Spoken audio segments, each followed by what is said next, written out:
পয়গম্বর বলেন, কবরটা কারো জন্য জান্নাতের বাগান, আও হুফরাতুম মিন হুফারিন নার, অথবা এই কবরটাই কারো কারো জন্য জাহান্নামের আগুনের গর্ত, সাপ বিচ্ছুর গর্তে রূপান্তরিত হবে। ইমানদার মুসলমান, আল্লাহর গোলাম, রূহের জগতে থাকতে পারি নাই, দুনিয়ার জগতে আসছি। দুনিয়ার জগতে থাকতে পারবো না, কবরের জগতে যাব। কবরের জগতেও চিরস্থায়ী থাকতে পারবো না, কিয়ামতের ময়দানে উঠব। কিয়ামতের ময়দানে যে আমাদের উঠতে হবে, এই ব্যাপারে আমাদের ঈমান ইয়াকিন আছে। কুল্লু নাফসিন যায়িকাতুল মাউত, প্রত্যেক প্রাণী মৃত্যুর স্বাদ আস্বাদন করবে। মৃত্যুর মাধ্যমে আমাদের সবাইকে এই দুনিয়া ছাড়তে হবে। যে যত বড় হোক, যে যত ছোট হোক, যে যত ধনী হোক, যে যত গরিব হোক, যে সাদা হোক কালো হোক, যে যত বড় বীর বাহাদুর পালোয়ান হোক, আর যে যত দুর্বল হোক। ভলিউমটা আর একটু কমাই দেন, ভলিউমটা আর একটু কমাই দেন। আমার কথা বুঝতে আপনাদের অসুবিধা হচ্ছে না তো? তাহলে এই কথা নিশ্চিত, হিন্দু, বৌদ্ধ, খ্রিস্টান, ইহুদি, নাসারা, আস্তিক, নাস্তিক এক বাক্যে সবাই এই কথা স্বীকার করি যে এই দুনিয়ায় চিরস্থায়ীভাবে আমরা কেউ বসবাস করব। বাহিরে ভিতরে একবারে কমে গেছে স্পিকার। এই জন্য কবি বলেছেন, ইয়া সাকিনাল কাসিরিল মুআল্লা, ইয়া সাকিনাল কাসিরিল মুআল্লা সাতুদফানু আন করিবিন ফিত তুরাব। কবি বলেন, হে সুউচ্চ প্রাসাদে অবস্থানকারী, সাতুদফানু আন করিবিন ফিত তুরাব, অচিরেই তোমাকে মাটির কবরে দাফন করা হবে।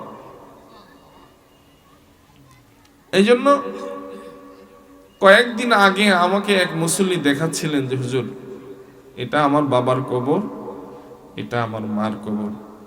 হুজুর, আমি কি আমার বাবার পাশে শুবো নাকি মার পাশে শুব? আমি বলছি বাবার পাশে শুবেন। নাবালিক যখন ছিলেন মায়ের কাছে ঘুমাইছেন, এখন আপনি বড় হয়েছেন, মৃত্যুর পরে বাবার পাশে শুবেন। তাহলে পারিবারিক কবরস্থানে তার শোয়ার জায়গাটা, ঘুমানোর জায়গাটা সে দুনিয়ায় থাকতেই নির্ধারণ করে রেখেছে, কোথায় থাকবে। এই জন্য এই দুনিয়ায় আমরা কেউ চিরস্থায়ীভাবে থাকবো না, কবরের জগতে আমাদের সকলকেই যেতে হবে। এই কবরের জগতের নাম হলো আলমে বারজাখ। আবার আলমে বারজাখি, কবর জগতেও আমরা সারা জীবন থাকব না, ওই জগৎ থেকেও আমাদেরকে উঠতে হবে। যেই জগতে আমরা কবর জগৎ থেকে ইসরাফিল আলাইহিস সালাতু ওয়াস সালামের সিংহায় ফুৎকারের মাধ্যমে উঠব, ওই জগৎটার নাম হলো আলামুল আখিরাহ, পরকালের জগৎ। মুআজ্জাজ হাজিরিন, এবার একটু খুব গভীরভাবে বুঝেন, রূহের জগৎ আমাদের জন্য চিরস্থায়ী ছিল না ক্ষণস্থায়ী ছিল? ক্ষণস্থায়ী। দেহের জগৎ আমাদের জন্য চিরস্থায়ী ছিল। দুনিয়ার জগৎটা যে আছে, এটা কি চিরস্থায়ী না ক্ষণস্থায়ী? ক্ষণস্থায়ী।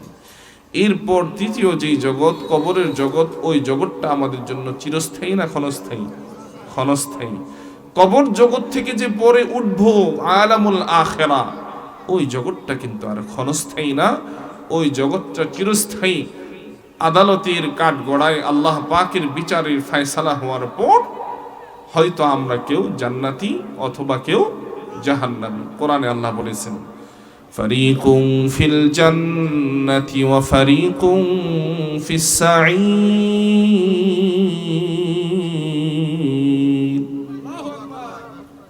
একটি দল হবে জান্নাতি, আরেক দল হবে জাহান্নামী। তৃতীয় যে জগৎ, কবর জগৎ, ওই কবর জগতেও জান্নাতীদের এবং জাহান্নামীদের অবস্থা ভিন্ন ভিন্ন হবে। পয়গম্বর হাদিসে বলেছেন, আল কবরু ইম্মা রাউযাতুম মিন রিয়াজিল জান্নাহ, আল কবরু ইম্মা রাউযাতুম মিন রিয়াজিল জান্নাহ আও হুফরাতুম মিন হুফারিন নার। পয়গম্বর বলেন, কবরটা কারো জন্য জান্নাতের বাগান, আও হুফরাতুম মিন হুফারিন নার, অথবা এই কবরটাই কারো কারো জন্য জাহান্নামের আগুনের গর্ত, সাপ বিচ্ছুর গর্তে রূপান্তরিত হবে। ইমানদার মুসলমান, আল্লাহর গোলাম, রূহের জগতে থাকতে পারি নাই, দুনিয়ার জগতে আসছি। দুনিয়ার জগতে থাকতে পারবো না, কবরের জগতে যাব। কবরের জগতেও চিরস্থায়ী থাকতে পারবো না, কিয়ামতের ময়দানে উঠব। কিয়ামতের ময়দানে যে আমাদের উঠতে হবে, এই ব্যাপারে আমাদের ঈমান ইয়াকিন আছে। মরতে হবে, এই ব্যাপারে সবার ইয়াকিন আছে। হিন্দু, বৌদ্ধ, খ্রিস্টান, ইহুদি, নাসারা, আস্তিক, নাস্তিক সবাই মানে মরতে হবে। কিন্তু এই পৃথিবীর কিছু মানুষের মধ্যে এই ধারণা আছে, মৃত্যুর পর মানুষের কি আবার পুনরায় উত্থান হতে হবে নাকি?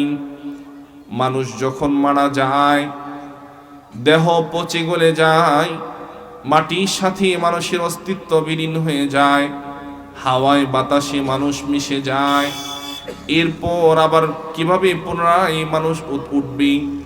কোরআনে কারিমে আল্লাহ পাক রব্বুল আলামিন তো ঘোষণা দিয়েছেন। কোরআনের প্রতিটি আয়াত, প্রতিটি শব্দ, প্রতিটি হরফ, জের জবর নক্তার উপর আমাদের ঈমান আছে। কারণ কোরআনের একটি আয়াতের প্রতি যদি কারো ঈমান না থাকে, সে মুমিন থাকবে না, বেঈমান হবে। আমাদের আপনজন মারা যাওয়ার পর সুন্দরভাবে গোসল দিয়ে জানাজা পড়ি, কাফন পেঁচি, সুরমা আতর মেখি, চার বেহারায় কাঁধে উঠি। কবরস্থানে যখন আমরা দাফন করি, মুর্দাকে রাখার সময় আমরা পড়ি, মিনহা খলাকনাকুম ওয়া ফিহা নুঈদুকুম ওয়া মিনহা নুখরিজুকুম তারাতান উখরা। আল্লাহ বলেছেন, মিনহা খলাকনাকুম, এই মাটি থেকে আমি তোমাদেরকে সৃষ্টি করেছি। ওয়া ফিহা নুঈদুকুম, এই মাটিতেই আমি তোমাদেরকে ফিরিয়ে নেব।